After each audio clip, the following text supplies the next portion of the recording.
Dạ rồi, em xin chào tất cả các anh chị nha. Xin giao lưu của các anh chị là một khối vú nhân anh chị nha. Cây này em lấy bô pin bị bể bâu nhân anh chị nha. Em lấy hàng khối nha. Em độ chiều cao nó là 25 nhân anh chị nha. Còn tàn là nó 34. Tán rộng của tàn là 34 nhân anh chị nha. Một khối vú nhân anh chị nha. Một khối vú tàn rinh nha. Cây này em lấy bị bể bâu nhân anh chị nha. Dòng vú rất là dễ sống anh chị nha.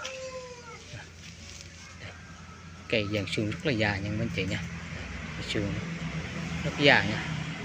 Khối vú nhân anh chị nha. Khối vú tàn rất là dài, dàn xương rất là dài nhân anh chị nha, rất đẹp nha.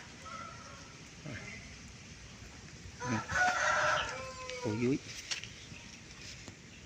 Rồi cảm ơn cô bác anh chị xem bài của ủng hộ em luôn nha.